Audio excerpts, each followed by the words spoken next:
Hello, నేను మీ శేషరావు.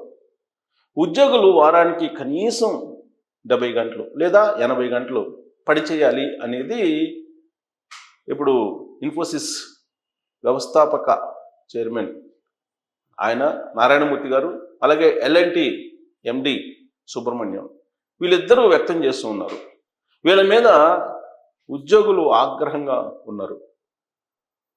పైగా ఆగ్రహంగా ఉన్నటువంటి వాళ్ళని మరింత రెచ్చగొట్టేలాగా తాజాగా సుబ్రహ్మణ్యన్ గారు మాట్లాడారు. ఆయన మాట్లాడినట్టు మాటలు ఏంటంటే, 90 గంటల పాటు భార్యలను చూస్తూ ఎలా కూర్చుంటారు, మీరు ఆఫీసులకు వచ్చి పని చేయండి అని చెప్పి ఆయన చేసినటువంటి వ్యాఖ్య. దీంతో ఆయన భార్యలని అవమానపరుస్తున్నారా, లేదంటే పని గంటలు పెంచాలి అనేటువంటి ఆలోచన ఆయన వ్యాఖ్యల్లో ఉందా అనేటువంటి ఒక చర్చ కార్పొరేట్ వర్గాల్లో లేదా కార్పొరేట్ కంపెనీల్లో పనిచేస్తున్నటువంటి ఉద్యోగుల్లో చాలా తీవ్రమైనటువంటి చర్చ జరుగుతుంది. ఆయనకంటే ముందు ఇన్ఫోసిస్ నారాయణమూర్తి గారు ఎప్పుడో చెప్పారు వారానికి 70 గంటలు పనిచేయాలి అని. అంటే రోజుకి 10 గంటల నుంచి 12 గంటల పాటు పనిచేయాలనేది ఆయన యొక్క ఆలోచన. దాని మీద ఉద్యోగుల్లో ఆయన మీద వ్యతిరేకత వచ్చింది. కొంతమంది ఇన్ఫోసిస్కి మూకుమ్మడి రాజీనామాలు కూడా చేశారు. అయినప్పటికీ ఆయన పద్ధతిలో మార్పు రాలా. ఇటీవల జరిగినటువంటి 2 రోజుల క్రితం జరిగినటువంటి ఒక మీటింగ్లో ఆయన దాన్ని సరిదిద్దుకునేటువంటి ప్రయత్నం చేశారు. పని గంటలు అనేవి పనిచేసేటువంటి వాళ్ళ మానసిక స్థితి మీద ఆధారపడి ఉంటుంది అనేటువంటి ఒక లాజిక్ని తీస్తూ ఇన్ఫోసిస్కి తొలి రోజుల్లో 40 ఏళ్ల తన ప్రయాణంలో ఉదయం 6 గంటలకి నేను ఆఫీస్కి వెళ్ళేవాడిని, 6-6:30 కల్లా, మళ్ళీ రాత్రి 8:30కి నేను మళ్ళీ ఇంటికి వచ్చేవాడిని అని చెప్పారు. అంటే ఉదయం 6:30 నుంచి రాత్రి 8:30 దాకా పనిచేసేవాడిని అని చెప్పి నారాయణమూర్తి గారు తనకు తను స్వ అనుభవాన్ని చెప్పుకున్నారు. చెప్తూ పనిచేసేటువంటి గంటలు అనేవి ఆ ఉద్యోగుల యొక్క మానసిక స్థితి మీద ఆధారపడి ఉంటాయి అని చెప్పి ఒక కొత్త స్లోగన్ని తీశారు.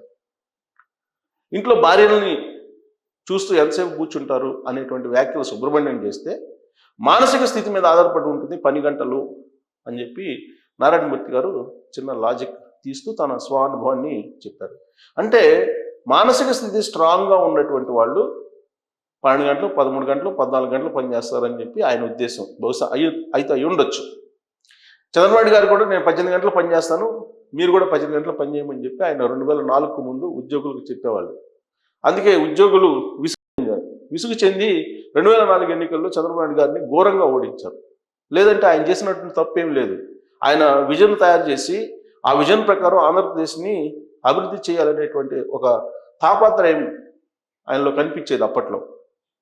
ఆయనలాగే అందరు కష్టపడాలి, 18 గంటలు కష్టపడాలి, 18 గంటలు కష్టపడితేనే అభివృద్ధి చెందుతుంది, మరో సింగపూర్ కావాలి ఆంధ్రప్రదేశ్ అని చెప్పి అప్పట్లో ఉమ్మడి ఆంధ్రప్రదేశ్ని సింగపూర్ లాగా ఊహించుకున్నారు. ఆయన ఊహించుకొని యంత్రాంగాన్ని కూడా ఆయనతోటి నడపాలనే ప్రయత్నం చేశారు. కరెక్ట్గా అక్కడే బూమ్రాంగ్ అయింది. రాజకీయంగా ఆయన బలహీనపడ్డారు. 2004 ఎన్నికల్లో రాజశేఖర రెడ్డి సీఎం అయ్యారు. సీఎం కావడానికి అదొక బలమైనటువంటి కారణం, ఎక్కువ గంటలు పనిచేపిస్తున్నారు అని చెప్పి. అయితే ప్రభుత్వంలో ఉండేటువంటి ప్రభుత్వ ఉద్యోగులు అలాగే ప్రైవేటు ఉద్యోగులు మనం కంపేర్ చేయడానికి లేదు. ప్రభుత్వ ఉద్యోగులు 90% లంచాలు మరిగినటువంటి సింహాల మాదిరిగా, పులుల మాదిరిగా ఉన్నారు. ఇది ప్రజల యొక్క అభిప్రాయం. అదే ప్రైవేటు ఉద్యోగులకు అలాంటి వెసులుబాటు ఉండదు. ఒకవేళ ఎవరైనా సరే అలాంటి అవినీతి కార్యక్రమాలు, అక్రమాలకు పాల్పడితే ఇమీడియట్గా టెర్మినేషన్ ఉంటుంది ప్రైవేట్లో. అదే ప్రభుత్వంలో అయితే సస్పెన్షన్ ఉంటుంది. మళ్ళీ సస్పెన్షన్ తర్వాత కోర్టుకి వెళ్తారు. ఆ తర్వాత కోర్టులు డిలే చేస్తాయి. ఈలోపు ఎవరైనా ప్రభుత్వంలో కనుక మారితే కనుక ఆ ప్రభుత్వంతో అంటగలిగే వాళ్ళు మళ్ళీ అది సస్పెన్షన్ రివోక్ చేసుకుని మళ్ళీ జాయిన్ అవుతారు. ఇవన్నీ కూడా చూస్తూ ఉన్నాం.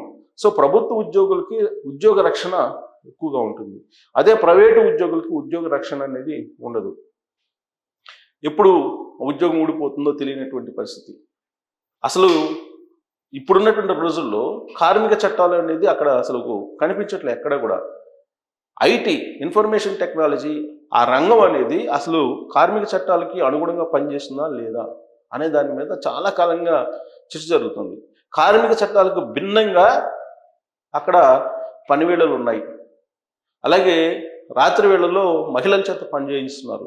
ఇవన్నీ చాలా ఉన్నాయి. అందుకే కార్మిక చట్టాలు వాటిని తెలుసుకునేటువంటి ప్రయత్నం కూడా ఇప్పుడున్నటువంటి ఉద్యోగులు చేయకపోగా ఈ కార్మిక చట్టాల కోసం, కార్మిక చట్టాల అమలు కోసం పోరాడేటువంటి కమ్యూనిస్ట్ పార్టీలు కూడా ఇప్పుడు పెద్దగా వాటి గురించి పట్టించుకోవట్లేదు. నిజంగా పట్టించుకుంటే కనుక ఇప్పుడు ఎల్ఎన్టీ ఎండి సుబ్రహ్మణ్యన్ గారు అన్నటువంటి వ్యాఖ్యల మీద కానీ, లేదా ఇన్ఫోసిస్ నారాయణమూర్తి గారు అన్నటువంటి వ్యాఖ్యల మీద కానీ ఈ పార్టీకి ఉద్యమాలు రావాలి. కానీ ఎక్కడ ఉద్యమాలు అయితే రాలేదు. కాకపోతే మూకుమ్మడిగా ఇన్ఫోసిస్కి రాజీనామా చేసినటువంటి ఉద్యోగులు అయితే ఉన్నారు.